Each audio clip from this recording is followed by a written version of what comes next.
আসসালামু আলাইকুম everyone, welcome to wow tasty kitchen. আজকে আপনাদের কাছে শেয়ার করলাম কাতলা মাছের ডিম ভাজি। বন্ধুদের কাছে গুরুত্বপূর্ণ কথা, নতুন বন্ধুরা ভিডিওটা প্রথম থেকে শেষ পর্যন্ত দেখবেন, লাইক করবেন, কমেন্টে ভিডিও সম্পর্কে জানাবেন আর সাবস্ক্রাইব করে বেরিয়ে আসবেন।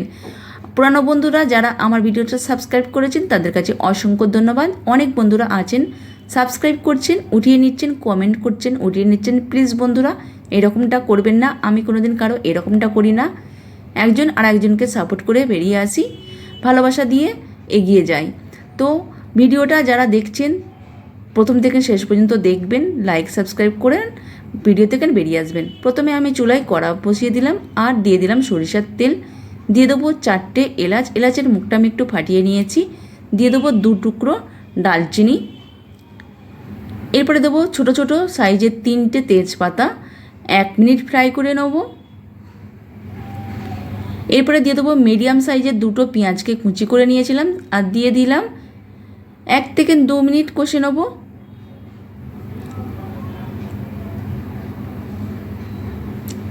এরপরে দিয়ে দেবো 5টা কাঁচা মরিচ। তো আমি লাল সবুজ কাঁচা মরিচ দিয়ে দিলাম। 1 থেকে 2 মিনিট আবার কষে নেব।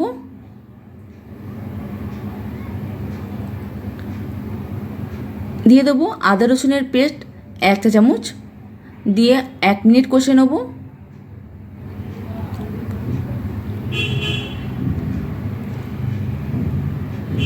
এরপরে দিয়ে দেবো গোটা জিরে, তা 1/2 চা চামচের কম গোটা জিরে দিয়ে দিলাম। আবারও আমি 30 সেকেন্ড মতন কষে নেব। তো আমি 1 মিনিট কষে নিয়েছি। এরপরে দিয়ে দেবো মাছের ডিম। তো আমি কাতলা মাছের ডিম দিয়ে দিলাম। দেওয়ার পরে 1 থেকে 2 মিনিট কষে নেব।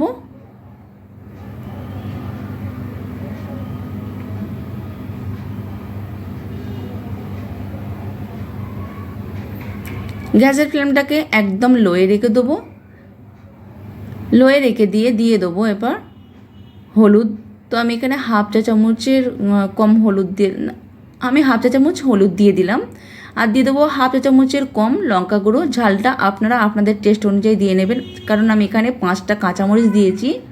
দিয়ে দেবো 1 চা চামচ ধনে গুঁড়ো, 1/2 চা চামচ জিরে গুঁড়ো, 1/2 চা চামচের কম গোলমরিচ গুঁড়ো, 1/2 চা চামচের কম আদা রসুনের পেস্ট, কারণ আমি আগেই 1 চা চামচ আদা রসুনের পেস্ট দিয়েছিলাম। আর দিয়ে দেবো একটু পানি। তো আমি 1 থেকে 2 মিনিট ফ্রাই করে নেবো বা কষে নেবো।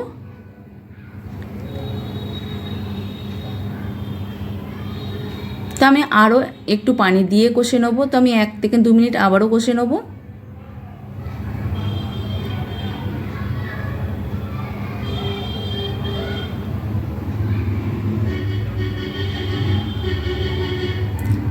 আমার এই রেসিপিটি একবার হলো বাড়িতে ট্রাই করে দেখবেন, কেমন লেগেছে অবশ্যই কমেন্টে লিখে জানাবেন। আর দিয়ে দেবো স্বাদ মতো লবণ, একটু পানি দিয়ে দেবো।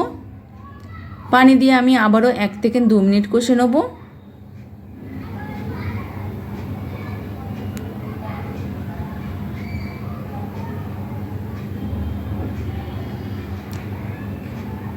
আর এই রকম করে মাছের ডিমটাকে ভাজি করলে বা খেতে কিন্তু খুবই ভালো লাগে। তাই একবার হলো ট্রাই করে দেখবেন।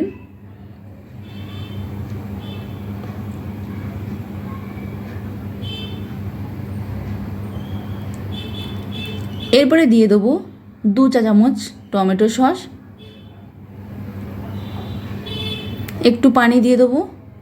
পানি দিয়ে ভালো করে মিশিয়ে নেব।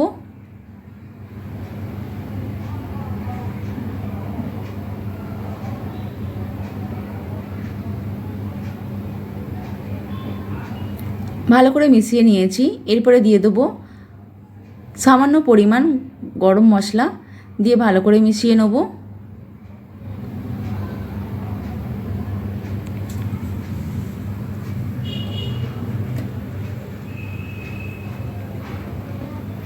ভালো করে মিশানো হয়ে গেছে। এরপর আমি 3 মিনিটের জন্য চাপা দিয়ে রাখবো। গ্যাসের ফ্লেমটাকে একদম লোয়ে রেখে দেবো। তো 3 মিনিট পর ফিরে এলাম। এরপর আমি আবারও 1 থেকে 2 মিনিট কষে নেব।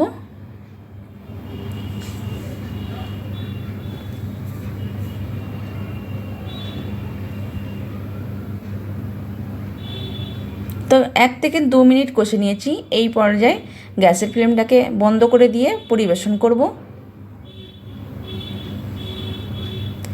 পরিবেশনের জন্য চলে এলাম। তো আমি এরকম একটা প্লেট নিয়ে নিচ্ছি। খুব সহজে এই রেসিপিটি তৈরি করে নেওয়া যায়, আর মাছের ডিমটা কিন্তু খেতে কিন্তু ভীষণ ভালো লাগে। ভিডিওটা যারা যেখান থেকে দেখছেন অসংখ্য ধন্যবাদ। সবাই ভালো থাকবেন, সুস্থ থাকবেন। আর আমার ভিডিও সম্পর্কে অবশ্যই জানাবেন কেমন আপনাদের কাছে লেগেছে।